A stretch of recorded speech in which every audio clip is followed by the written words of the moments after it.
un honor, un placer y como historiador y aficionado a la historia, pues siempre me hace pasar una tarde agradable, y mucho más si hablamos de la historia de nuestra tierra, ¿no? De Extremadura, y más si es de un evento tan importante como este, el 25 de marzo del 36. El 25 de marzo del 36, por si muchos no estamos exactamente seguros del acontecimiento, fue una de las revueltas campesinas más importantes de la historia de la Extremadura contemporánea. Y por desgracia o por intencionalidad política, no se le ha dado a este acto toda la importancia que debiera. Estamos hablando de una revuelta campesina en 1936, en la que participaron más de 80.000 campesinos, teniendo en cuenta la población que tenía Extremadura en 1930, es una cantidad impresionante. Prácticamente podríamos decir que todos tenemos un abuelo, un bisabuelo, un tatarabuelo que esa mañana de marzo del 36 salió a las calles. Y bueno, básicamente fue una revuelta en la que nuestros antepasados, nuestros parientes no pidieron dinero, no pidieron tierra, simplemente pidieron trabajo. Para hablar de estos conflictos agrarios en la Extremadura de la Segunda República, lo primero que tenemos que tener en cuenta es de quién era la tierra, por qué los campesinos pedían la tierra, por qué no era suya todavía. El problema de la desigualdad en la distribución de la tierra en Extremadura viene de siglos atrás, no es un problema que empiece en 1900 ni en 1800, viene prácticamente de la Edad Media, en la que la Iglesia y los grandes señoríos, los grandes señores feudales, pues fueron acumulando tierra generación tras generación, y prácticamente el 1% o tal vez menos de la población extremeña pues concentraba casi el 60 o el 70% de las tierras cultivables. Esto dejaba a los campesinos extremeños en una situación en la que no eran dependientes del señor como en la Edad Media, pero les hacía dependientes económicamente, es decir, necesitaban ese trabajo mal pagado, pero lo necesitaban para vivir. Se les ponía en una tesitura de vivir prácticamente en la subsistencia o morir de hambre porque no tenían más recursos económicos para subsistir. Un estudioso de esta conflictividad agraria en Extremadura decía lo siguiente sobre los jornaleros extremeños: los inviernos eran terribles para estos campesinos asalariados, y las épocas de lluvia les impedían prácticamente hasta mendigar. En la crisis de subsistencia eran siempre los más afectados.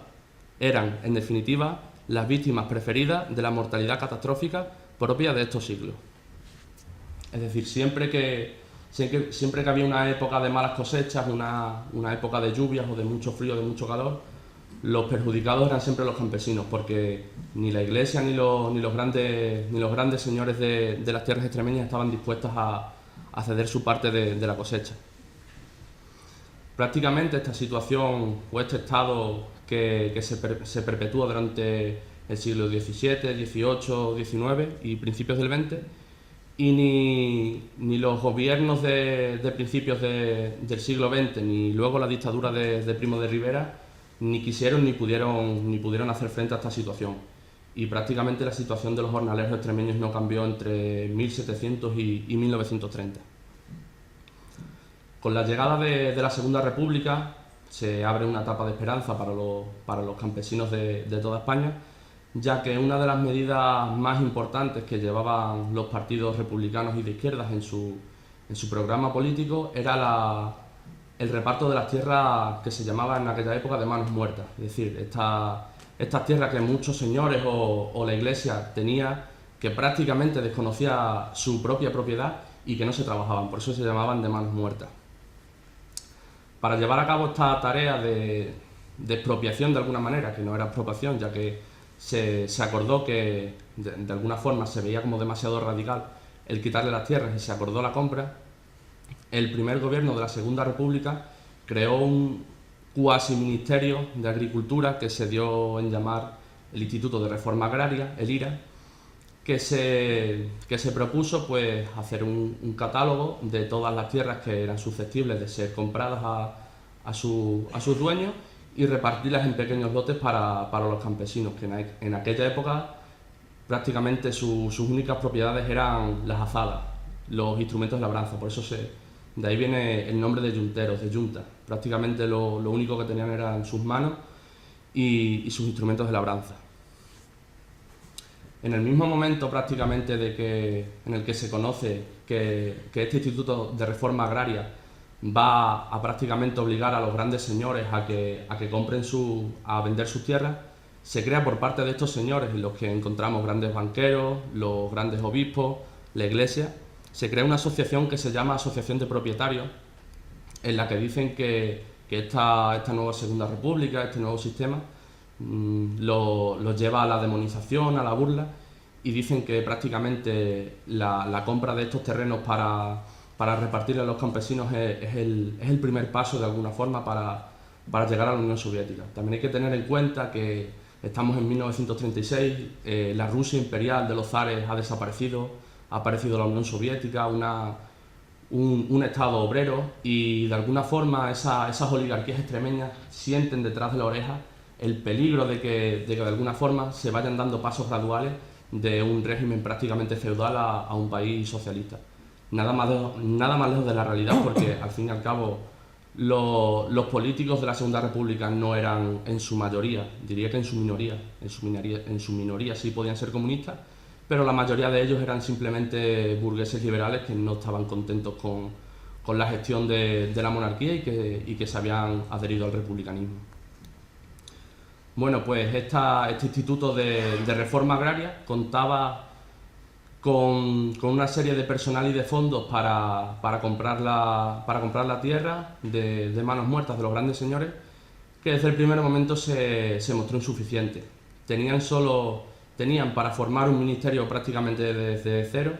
tenían para contratar a todo un cuerpo de funcionarios, tanto economistas como geógrafos, como gente realmente que conociera la situación del campo,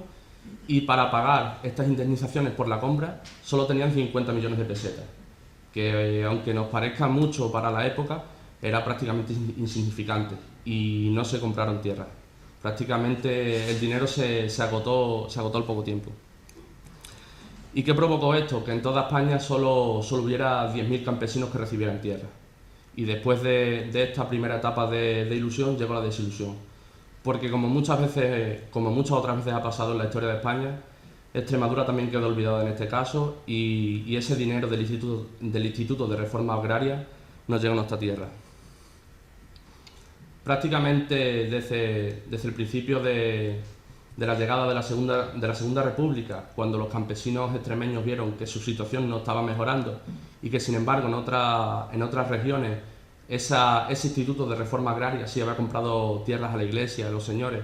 y le había estado repartiendo, pues se comenzaron a dar los primeros casos de violencia agraria y de movimientos agrarios en contra de las políticas de la Segunda República. Un ejemplo es los hechos de Calquiblanco en Badajoz, que no sé si a ustedes les suena, en el que la Guardia Civil no desconvocó una manifestación que había sido legalizada, en la que los campesinos pedían tierra para trabajar. La Guardia Civil abrió fuego contra los manifestantes, mató a 2 campesinos y la muchedumbre mató a los guardias civiles. A los 2 días, cuando se corrió la voz por toda Extremadura de que empezaba a haber revueltas y manifestaciones porque el dinero de la Segunda República no estaba llegando a los campesinos extremeños, hubo más revueltas en Zalamea de la Serena, donde se mataron a otros 2 campesinos. La situación de los campesinos extremeños, lejos de mejorar durante la Segunda República, fue empeorando. Cuando cae el primer gobierno de la Segunda República, cuando cae en 1933, llega la CEDA. Era una derecha antirrepublicana que estaba dispuesta a cortar de raíz todos los pocos progresos en algunos sentidos, que había tenido la izquierda republicana en el poder, e incluso retroceden las partidas presupuestarias para la compra de terreno. Y después de esta etapa, conocida históricamente como el Bienio Negro, llegan las elecciones de febrero del 36, en la que los campesinos vuelven a apoyar vuelven a apoyar a la Segunda República, vuelven a apoyar de alguna forma a esa izquierda republicana del principio que ahora se aglutina en el Frente Popular y que gana las elecciones. Pero los campesinos extremeños que estaban temerosos de que se volviera a repetir la situación del 31, en la que de alguna forma oyeron los cantos de sirena de esta reforma agraria que nunca llegó a nuestra tierra, empiezan a adherirse en masa a la Federación Nacional de Trabajadores de la Tierra, un sindicato específicamente agrario, dependiente de la UGT, que el 20 de marzo da en Badajoz instrucciones a todos los campesinos de Extremadura de que el 25 de marzo a las 5 de la mañana se reunieran en sus localidades y fueran ocupando una serie de fincas que la propia Federación Nacional de Trabajadores de la Tierra había marcado como fincas de manos muertas. En su mayoría pertenecían a grandes banqueros, pertenecían a la iglesia, pertenecían a los caciques de los pueblos. Y la manifestación se puede calificar como un éxito. El 25 de marzo a las 5 de la mañana se reunieron en diferentes puntos de Extremadura, en 280 municipios de la provincia en la comunidad autónoma de Extremadura, más de 80.000 campesinos simplemente con sus instrumentos de labranza y fueron ocupando fincas. Se habla de que se ocuparon unas 3.000 fincas en toda nuestra región. Esta manifestación, como consta en las actas de la mayoría de los pueblos, fue totalmente pacífica y la Guardia Civil se vio desbordada ante la magnitud de las manifestaciones. Los propios informes de la Guardia Civil comentan que a los campesinos los echaban de las puertas de las fincas y simplemente daban la vuelta o se saltaban por otras partes de la finca y empezaban a trabajar la tierra. Ellos en ningún momento se dedicaron, como muchas veces cuentan pseudo historiadores o polemistas, no se fueron a prender iglesias, no se fueron a atacar a los curas ni a los ricos. Ellos simplemente fueron a trabajar una tierra que no se estaba trabajando. Y de hecho algunos de los mayores líderes sindicales de esta época dieron órdenes a los alcaldes de esos pueblos de que no mandaran guardia civil. Ellos decían que mandaran legiones de técnicos, de agrónomos, de economistas para estudiar por qué esas tierras no eran de los trabajadores y si eran de los grandes señores. Esta manifestación, este acto de dignidad campesina de Extremadura fue tan exitoso que la Segunda República y el Instituto de Reforma Agraria tuvo que ceder a las exigencias de estos jornaleros e incluyó todas las fincas que fueron ocupadas y trabajadas ese 25 de marzo en la lista de tierras que había que comprar a sus dueños. Esto también demuestra el éxito de las movilizaciones ciudadanas muchas veces, que nos parece que la huelga no sirve de nada, que la manifestación no sirve de nada. Ellos con solo una manifestación muy seguida por toda la comunidad extremeña, consiguieron sus reclamaciones y en abril la mayoría de estas fincas ya se les había quitado a sus dueños y estaban empezando a ser repartidas en lotes pequeños para que los campesinos pudieran trabajarlas. El problema que tuvo este éxito del 25 de marzo de 1936 es que en julio de 1936 empieza la Guerra Civil. Y empieza la Guerra Civil y uno de los primeros sitios a los que llega el bando fascista pues es evidentemente Extremadura, porque las columnas del general Franco avanzaban de sur a norte. Y después del éxito de esta movilización llegó la represión y el olvido. Juan Yagüe, que es conocido también como el carnicero de Badajoz, el que perpetró la matanza de Badajoz, dijo que él estaba dispuesto a dar un escarmiento que llegara a la 10ª generación de los extremeños. Y eso se consiguió porque, como dicen nuestros pueblos, a los líderes sindicales que el 25 de marzo del 36 salieron a los campos, les cogieron la matrícula y fueron los primeros a los que fueron a buscar. Estos asesinatos, estas ejecuciones de algunos de los líderes sindicales no tenían apoyo por parte prácticamente ni de los habitantes de los pueblos extremeños que apoyaban al bando de Franco. Hay declaraciones y hay juicios contra muchos guardias civiles porque no quisieron no quisieron fusilar a algunos de estos los dos líderes sindicales. De hecho, uno de los líderes sindicales del 25 de marzo más conocido, un llamado Cabezalí, en su pelotón de fusilamiento, más de la mitad de los guardias civiles se negaron a disparar porque eran conocidos de su pueblo e incluso, aun sabiendo que no pensaban como él, reconocían que era un buen hombre que había luchado simplemente por su gente, por su pueblo y que lo único que pedía era trabajo. Este hecho y este hecho del olvido, ¿no?, del 25 de marzo del 36 se perpetuó durante el franquismo y siguió cuando llega la democracia, porque cuando se empezó a pensar que cuál sería el nuevo día de Extremadura, de esta región autónoma de Extremadura, ya con el estado de las autonomías,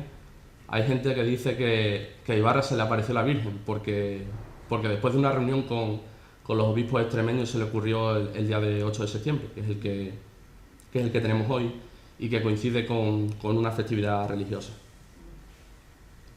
Y bueno, ya para ir terminando, y en relación a este hecho, que yo creo que tiene que ser más conocido, es uno de los hechos más importantes de la historia contemporánea extremeña, muchas veces cuando pienso en este acontecimiento pienso en una frase que dice que quien no conoce su historia está condenado a repetirla. Y pienso que en este caso podríamos decir que es al contrario, que ojalá los extremeños que estamos ahora y los que están por venir tomen ejemplo de este acto, de este acontecimiento, que lo conozcan y que un ejemplo tan bonito y tan nuestro como es el 25 de marzo, ese ejemplo de dignidad, de gente pobre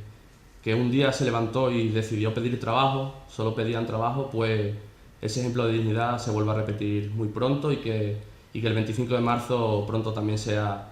el auténtico Día de Extremadura. Muchas gracias.